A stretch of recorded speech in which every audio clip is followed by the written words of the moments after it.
Starting off, tell me a little bit about the series and how your character of Adriana kind of fits into the puzzle there. Yeah. So we have this devastating plane crash, obviously, that happens in episode 1. And the entire series is about the loved ones of the people on this plane and how they come together and build community after this loss. So, Adriana specifically, her grandmother, Rose, the congresswoman of the 13th district in Harlem, is on this plane. And so she loses her grandmother, but not before her grandmother tells her that she wants her to run for office. And of course, in the moment, Adriana laughs in her face and she's like, ha ha ha, I hate politics. Like, shut up, grandma, get on your flight. But after this devastating loss, those words really ring true. And she is forced to reckon with who she is and who she wants to be on the planet and what she wants to do with the time she has left. And so she harkens back to those words that her grandmother says. And she ultimately finds out that she was right. She was meant to run and she was meant to campaign and she can actually make a difference. So she does. And it wouldn't be that way if it weren't for that loss. Yeah, it was really powerful seeing how much her grandmother, she had done so much for women of color in politics, and seeing your character carry on that legacy was so Mhm. important.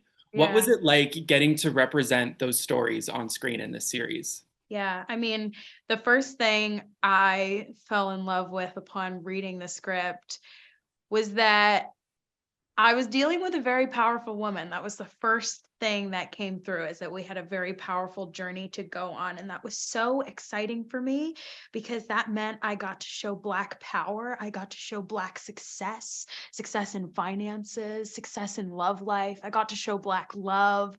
Um, and I think we're so desperate for that right now because we've seen a lot of Black tragedy and we know what that looks like. And we've seen a lot of Black grief, and that is necessary to give space to that. But what's also really healing is to experience the joy on the other side and to tell stories of success and triumph. And she's just a young Black woman with her whole life in front of her, ready to take on the world. And what's more invigorating than that? Yeah, definitely.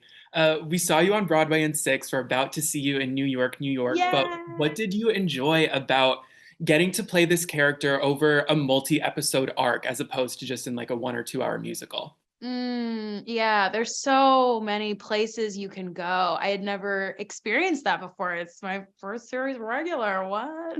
Same. So the idea of getting to have new experiences every single episode, it really gets you out of your head in a lovely way. You don't really have to micromanage who this character is and what they would be thinking and feeling because the new experiences are just happening. You don't have time. There's a new event, there's a new person you're meeting, there's a new speech to make. Like, let's go, go, go. Whereas with musical theater, you are repeating the same material over and over again and refining it and polishing it, which that's special and beautiful in its own way.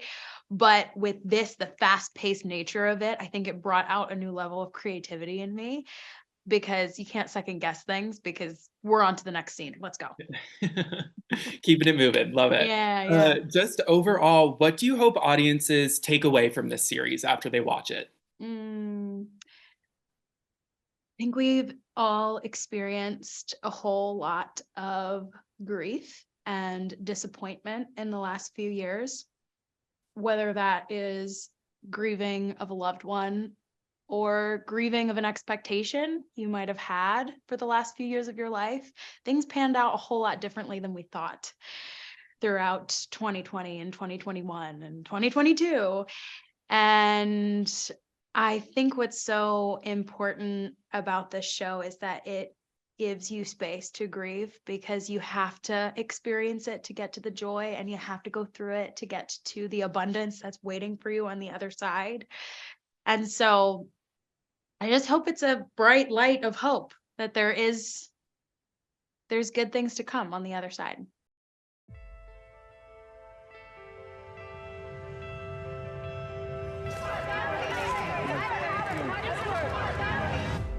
What's it like being famous? I'm not famous. Yeah, okay.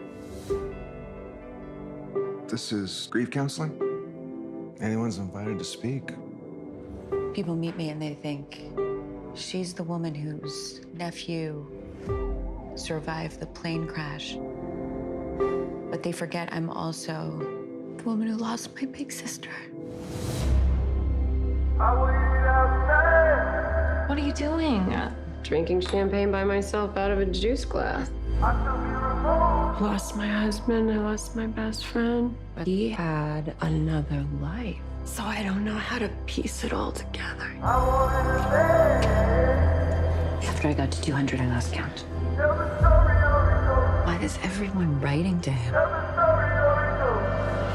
Because he survived. I know you want to run away. I want to run away too. But life has to go on. I don't know who I am. Join the club.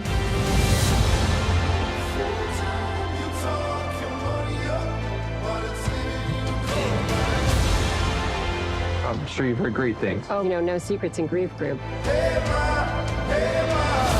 My grandmother paved the way, and there is no one more committed to carrying on her legacy than I am.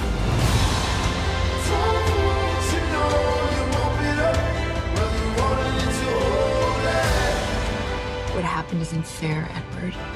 But I'm going to do my best to take care of you. And that is the truth that will never go away. So, you know, you mop it up. Well, you want it.